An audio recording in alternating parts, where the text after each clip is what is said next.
What's up, everybody? Ricky Kidd here with I Am Resilience, 23-year exoneree after spending 23 years inside of a nightmare. I'm finally home about 18 months ago. Happy to be here. Happy to be a part of the solution, particularly when we talk about the bigger problem of systemic racism, bias, and overall broken justice inside that system. For the month of Black History, I've been bringing you Black History facts, some negative, some positive. Today, I'll have the opportunity to bring you more positive because I have the opportunity to sit down with District Attorney Mark Dupree of Wyandotte County. Happy that he was able to set some time aside to sit down with me and talk candid about Black history and his role as District Attorney. Let's bring in Mr. Mark Dupree. Hello, Mark. How we doing, sir? I'm good. I'm good. Again, thank you. Thank you again for carving out some time of your day to sit with me and talk candidly. We've been talking all month long about Black history. It was a campaign that I launched. I wanted people to be aware about our history, the negative and the positive. And so that's what I set out to do throughout the entirety of the month. Sitting down with you is the closing piece to that, an interview with an individual as yourself who has shown us what it looks like to break through barriers, to break through difficulties, to break through challenges. Happy again that you've given me the opportunity to interview you today. Let's talk a little bit about Black history as it relates to what is currently going on today with you.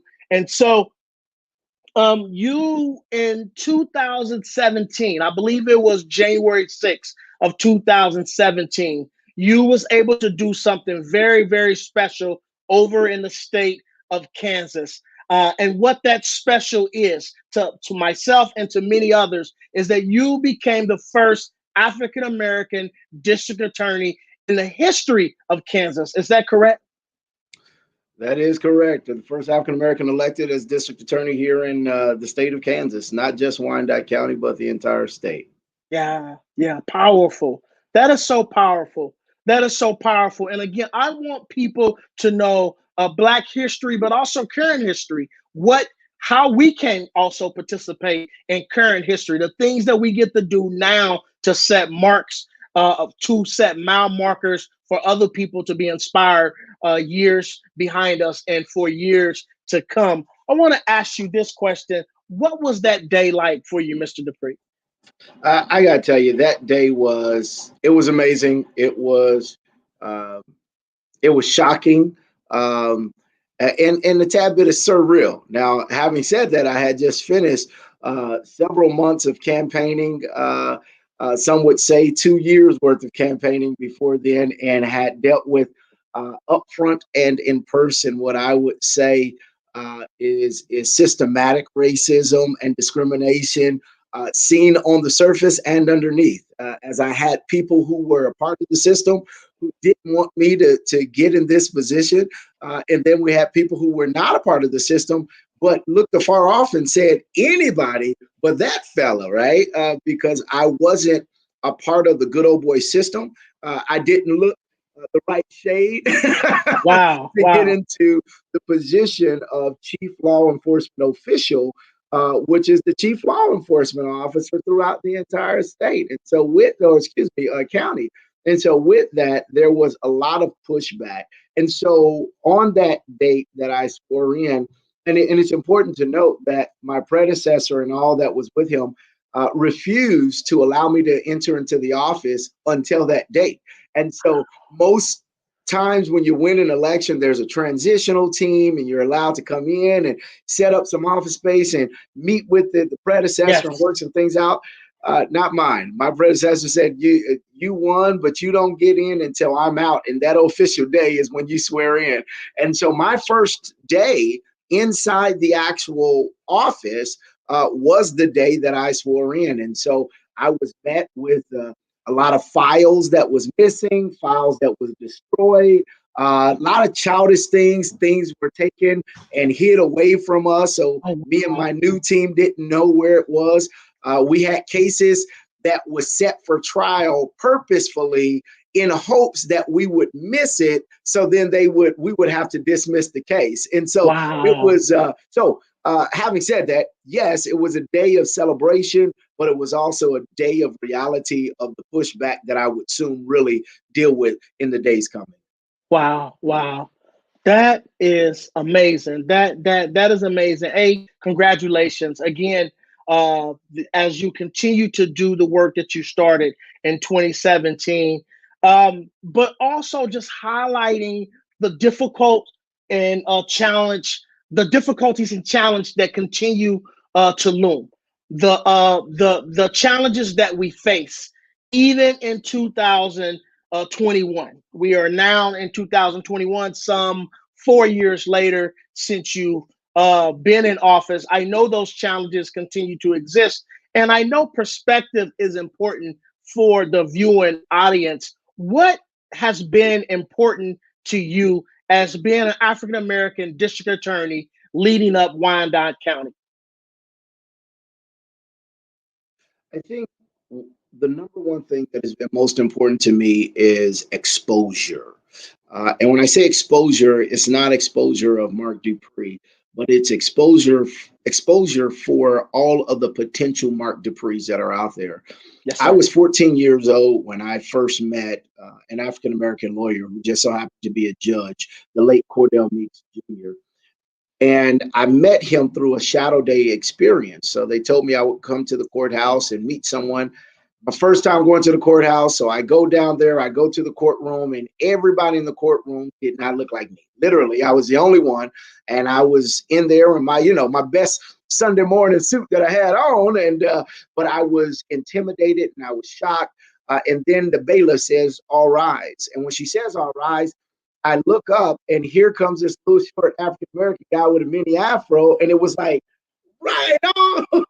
Yeah, yeah, It was like, yeah, whoa. And so that one day shadow experience turned into a 7 year mentor mentee relationship, which ultimately cultivated in him being me being in the courthouse in the office that I now reside over as an intern. And he was still a judge, and he died that summer. And so he was able to encourage me as a freshman in Wyandotte High School to go to college and then to go to law school and to pursue being a lawyer in prosecution. And ultimately, that exposure made me realize that that contact changed the trajectory of where I was to go. Now, my mother and father were pastors, and so maybe I was always going to be a pastor, but I didn't know if that was always going to be a pastoring prosecutor. Uh, wow, so I created the shadow day experience the moment I became a lawyer. Even when I was a defense lawyer, I connected with the prosecutor's office and began to bring inner city students to the prosecutor's office to meet judges, to meet the prosecutor. And we have carried that on in this administration through the BOLD initiative. Brilliant, outstanding leaders determined to be the difference. I know that BOLD only has one D, but I had to add D to make it meet my acronym. And yeah, so yeah, with that, we mentor and we connect with all of these young people from middle school all the way through college to expose them to what they can be and can do. But the fact is, unless a person sees themselves there, then it's very difficult for them to believe that they can do it. And so what has been the most, or the I guess the most benefit that I've received is exposing Black, brown, and broke children in our community to the reality that you can be the prosecutor, you can be the judge. And look, even if you are the first one, hence Dupree, you can still do it, but we have to be the force to show them that they yeah. can. Yeah, yeah. Listen, that is so powerful. That is so powerful. I have watched you since I've been really before I even came home on television, and then since I've been home from an abstract point of view, so to speak. But learning this insight, just elevates my level of respect for you. I think it will for any of those who may end up watching this as well. I always say that we get to be the change that we want to see. That is so important. And I also tell my colleagues, those who I work with and around, that we don't just get to show up outside the building and protest and hold signs. Now, I know that is our constitutional right. It's an important constitutional right. But I always challenge my peers to who is going inside the building, who is going inside the building to negotiate what it is that we need for our community, to better our community, but more importantly, who's going inside the building to take office. That is important as well. I remember a few years back, I was still on the inside and I was heavily involved in current events. It was Texas. It was a Texas uh, captain, police captain, African American, and he had challenged African Americans who had converged on the city. There was some type of protest going on, to not just protest, but to go into the academy. If you're sick of officers who are not playing it fair, who's being corrupt and crooked, or who is not paying attention or following the law, then you get inside and you become the police officer. You become the district attorney that can help bring about that change. I so believe in that. I so 100% believe in that. And it's an honor to talk to somebody who embodies that, somebody who embodies that very thing that we're talking about when it comes to the change that really needs to happen inside our criminal legal system here in the US. Let me ask you this, because many people in the legal community respect how you've taken your role serious on both aspects. A prosecutor must prosecute. A prosecutor must send individuals to prison who has broken the law and that's come into violation of some type of sort of law or rule. That's important. And we want that. I believe a civil society wants that. But we also want it to be fair and equitable. And so, again, many people see you as that prosecutor who is fair and equitable. How important has that been to you? That's been extremely important. Listen, I was born and raised in Wyandotte County. Listen, when we lived on 8th Street and we got a house on 12th Street, I thought we was doing something.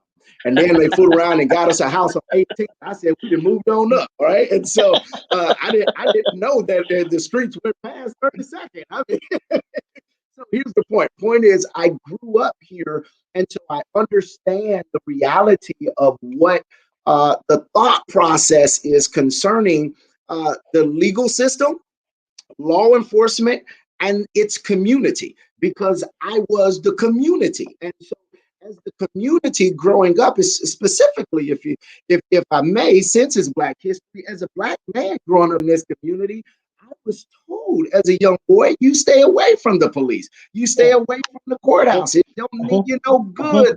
They're crooked. They're corrupt. Right. So that's what I grew up with, and my mom and dad said, boy, if you go to jail, I ain't going to bail you out. So you got to call on Jesus. So my thought was, okay, this is what I'm seeing. This is what I feel. And so when I became a criminal defense lawyer for a decade, it was really connecting, right, with folks who I knew, folks who were, of course, some law abiding, and then some who were not. But at the end of the day, right, the pastoral side of me is that regardless if folks are breaking the law or not, there's still a soul, they're still human beings, and they still deserve to be treated with respect. And so I learned as a preacher and as a defense lawyer that you still have to treat people with respect. Okay. And so when I became the prosecutor, that was the understanding and the reputation that the community had concerning me already, both as a preacher as well as a born and raised Wyandotte Countyan, and then as a criminal defense lawyer. And so it's extremely vital to building trust. I don't use that term. Many people say it's vital to rebuild trust in the community. Here's the fact. I don't remember a day when there was trust, okay, between Black, brown, and broke folks in law enforcement. Okay, so let's nip that in the bud. If facts be told, there has never been a true trust between the community, specifically the marginalized, and law enforcement. And so, with that, in order to build that trust and to build that true relationship, you have to have a relationship and a reputation that says that you're going to be fair, you're going to be equitable. Listen, I have folks I prosecute. I know I'm sitting away for decades, and they mama then came to me and said, if Dupree prosecute you, baby, you deserve to be prosecuted. That means something, Yes, right? sir. Yes, Because sir. people don't want to run. They don't want to say, I'm not going to pay my debt to society. Listen, even as a defense lawyer, I tell folks all the time, especially my clients, my job is not to get you off. My That's right. job is just to make sure that you, one, get a fair trial and you get a That's right. reasonable sentence, That's right? right. That's right. Most criminals know they're going to have to pay their debt. The That's question right. is it going to be fair? And so, That's right. yes, it's been extremely vital to reaching a fair and just outcome on our cases. Yeah. Powerful. Powerful. Thank you so much. It leads me to my next question. But let me slow down just a little bit. Proximity is one of my favorite words, and that is why I do the work that I do. And I try to make the connections with individuals as yourself. People would say that about me, Rick. It seemed like you would want to be far away from any district attorney, from any law enforcement. Period. I mean, after what happened to you, how could you possibly care enough to move in proximity of these individuals? And I just think it is important that we do that, that we do draw proximity close to each other, to one another, as it relates to exonerees, as it relates to those who are breaking the law, so we can better understand their underlying conditions, so we can better understand what type of justice should be rendered in this case that makes sense for the community, not that may make sense for one person who may be enraged, maybe even the district attorney's office who may be sick and tired of crime. I think we all are, but it has to make sense.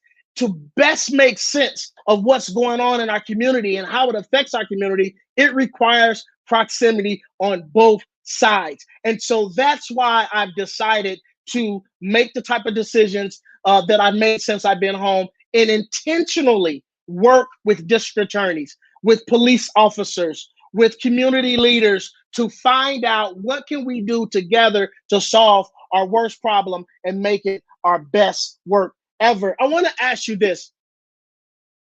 Do you believe you have a responsibility as a district attorney? There's thousands of district attorneys' offices all across the nation. Do you believe that you have an obligation as a district attorney to set the bar and set the example for other district attorneys, black, brown, or even white? Absolutely. Absolutely. Here's the thing about that story that I said earlier with Judge Meeks. He, I would later find out that his father, Judge Cordell Meeks Sr., was the first African American district court judge in the state of Kansas. Mm-hmm. And then here comes his son. Now, what's amazing is because of his son and thus his father exposing me, I then become the first. And so I think we have an obligation not just to show the way, but to help people get here, but more importantly, to show others around us that are in these roles and in these capacities and chairs what you should be doing and what you could be doing. Because doing it in the silo doesn't help everybody. I believe that the work that we're doing, looking at the underlying issues, dealing with mental health, dealing with addictions, dealing with restorative justice that my office is so trying to push, but this COVID stuff is slowing us down. Looking at all of these things, looking at the disparities as we have connected with the Vera Institute for Justice to look at the numbers of overcharging concerning marginalized communities, showing other district attorneys that, look, it is okay to look at the past, learn from it. Don't say that everything is bad, because that's where we lose other folks, right? If we come in and saying that you're wrong and I'm right, then you lose a whole crew of people who've That's been right. doing it for 30 and 40 years, That's right? right. But coming in saying, hey, look, not saying what you did was wrong, but can we reevaluate it and see what was good and then make it better?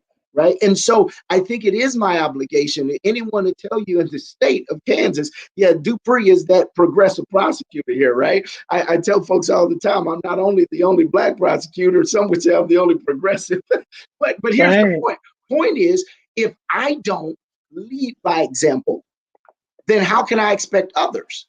Because traditionally speaking, whether we say it's leading or not leading, traditional prosecutors set an example. And that example is you lock them up as long as you can. You don't go looking back because you might step on your buddy's toes, and you keep quiet and keep moving forward. Now, do they put that on the school books and say, teach the incoming folks this? No, but it is an unwritten rule that this is what you're supposed to do.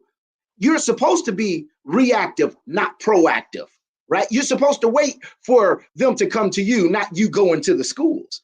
But to do this, you're now showing them that it's okay to step outside of this box that tradition has put us in. And it's our role to make sure that not only your county and your neighborhood benefits from it, but spread the word abroad so that the entire state can know about it and hopefully the entire country.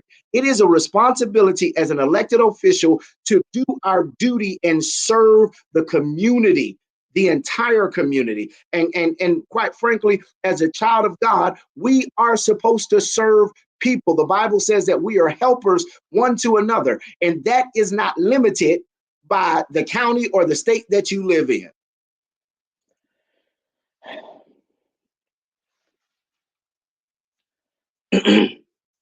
I'm so excited. I get so ramped up about this subject matter. And then hearing you talk as well, many people who I work with and who I speak with regular see you as a genuine truth seeker, a genuine truth seeker.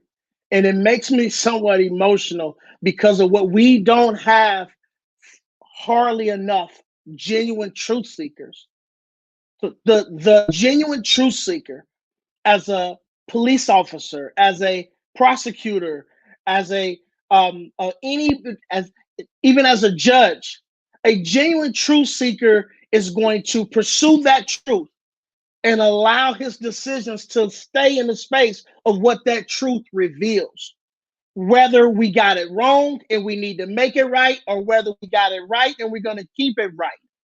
That is a genuine truth seeker to me. It is so refreshing because I've been talking a little bit about Black history, the negative part, in the context of our criminal legal system when it came about many hundreds of years ago, and how it was really a ruse. I believe that in facts bear fruit. That the initial introduction of our criminal legal system was a ruse. Over in British, they was one of the first to officially establish a criminal justice system or criminal legal system, and it was designed to legally lynch their citizens who opposed their government. The United States followed suit after the emancipation of the proclamation in 1865, and it was a root. This isn't badgering. This isn't pro-Black language. This is history. This is factual history, and it's okay. Let's compartmentalize it. Let's break it down. Let's put it in context and figure out how do we move forward with this. Anyway, I say that to say this, Mr. Dupree, you understand that.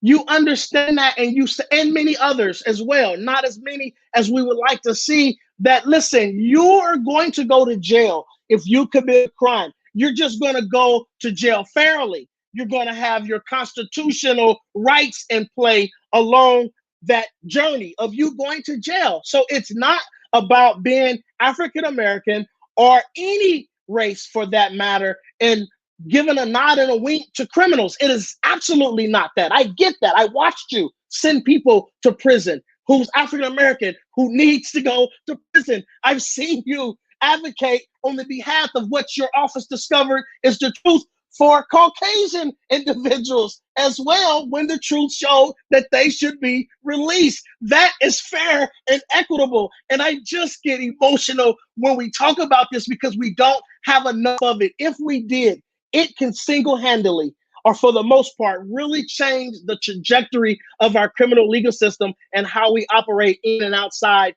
of it today. So I want to say thank you. I want to say thank you on the behalf of myself. Thank you on the behalf of our community. I now live in Kansas, so I want to say thank you as a Kansian. I don't even know how to say it.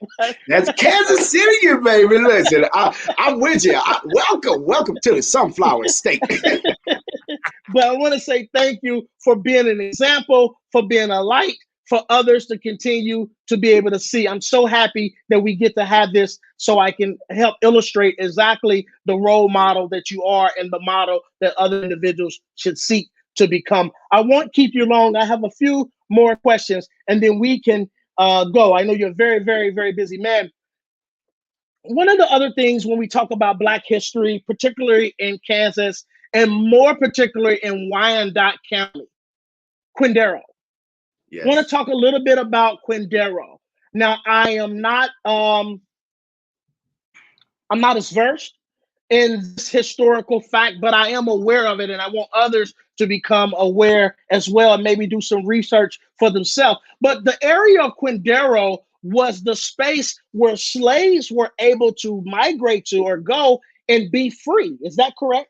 That is correct. It was a part of the Underground Railroad, and Yes. folks would come on through and come on out on the other side and be in Kansas, the free state. Nothing Yeah. against my Missouri folks, but I tell Yeah. folks all the time, Missouri was not a free state. Yeah. And so many folks would migrate here to Kansas because it was a free state, and that Underground Railroad would come through the Quindaro ruins. And during that time, there were folks that were there of all races who would hide the escaped slaves and try to make sure that they would uh, try to get away from those folks who were chasing. And that's where a lot of that history stems from. And with that, it then grew, right? And it really became a really robust African American community that was thriving. And in fact, the first university for African Americans west of the Mississippi was in Quindaro, here in Wyandotte County, Western University. And it was there until about 1940 something, when it then lost its funding. But at the end of the day, we had all kinds of folks who came to Quindaro to learn, to become doctors, musicians, educators right here in Wyandotte County. Despite all of the problems and obstacles that we have, there was and still is a robust community of diversity here. Wyandotte is, in fact, the most diverse county in the state of Kansas, with a third African American, a third Latino, and a third Caucasian. We have great diversity of ethnicity and great perspective here. And it goes back to Quindaro. Yeah, yeah, that's powerful history. And then the fact that you was able to rise out of the ashes, so to speak, of all of that and become the first African American district attorney elected to office. I just think that is so, so powerful. Um, you are, and I don't believe that I do fall into a space of placating and all of those different type of things. I'm an observer and I'm a truth seeker as well. I think you really, what you have done with the history and what you've done with yourself and how you applied it and the example that you intentionally decided to set, I think it ranks high with, and I know you're not done. I know you were probably like you're just getting started, but it is an honor. I didn't get to meet Barack. I didn't get to meet MLK. I didn't get to meet other individuals of great statures who've done great things inside and outside our communities, but I did get to meet you. And then hopefully through this interview, others get to meet you as well, because we might not have the opportunity to meet other great Black men who's done great work in our community and on the behalf of the state as a whole. So it's an honor, it's a privilege. Before I let you go, I want to ask you this last question. What would you like African Americans to know about your office and about our future? The number one thing is our office is about justice. We do not simply represent one sector of people, we represent all people. And you can contact our office concerning anything. One, concerning crime. If you know about a crime, if you know something, say something. Call us, That's right. we'll jump on it. Two, if you're having issues with potential corruption, call our office. Our community integrity unit now can investigate those complaints. If you're a victim of crime and you want more victims' rights, our office works on that. Now, step to the other side. If you want us to assist, mentor, give speeches, educate to try to prevent crime from happening, to teach our young people, to educate our community, we do those things as well. This office is here to serve you. It is not an office for just one group of people. It is an office for the entire community. 1939, the Supreme Court of the United States said that the district attorney, the prosecutor, we are ministers of justice. Our focus is to minister justice in our county. And so any way that we can do that, in creative ways that we can do that, we do. I would encourage you to go to our website, follow us on Facebook. We have community liaison board, faith-based liaison board. We have all kinds of boards that you can get on to connect and meet directly with us and with me so that we can try to make our community safer.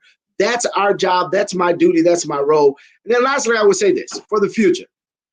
I would say to every person that's out there, we celebrate Black history, but more importantly, we celebrate each other. And That's I right. think it's extremely vital That's right. for folks to get this.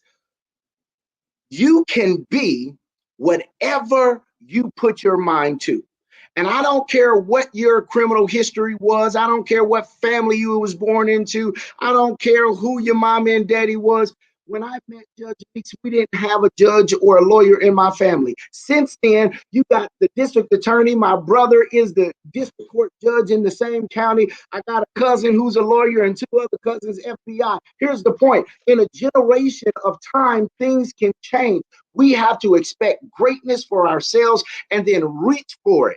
Don't wait for people to choose you, as my wife would say, but instead you choose yourself and get up and do better. Thank you so much, Ricky Kidd, for this opportunity. I appreciate you for having me on, man. And I am inspired every time I see you and hear what you're doing.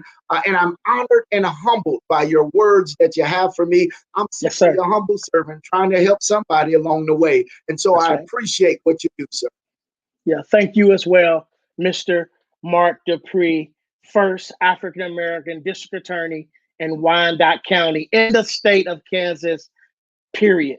Again, thank you so much, ladies and gentlemen. Thank you for tuning in today, for listening. We will have the website, all socials that Mr. Dupree mentioned and our title caption so that you can go over there and check out exactly what they're talking about and see that they're holding themselves to a standard different from many other district attorneys across the country. They are being the example for other district attorneys' office across the country. Again, thank you for your time, Mr. Mark Dupree. God bless you. God be with you. And please stay safe. Thank you. Bye-bye.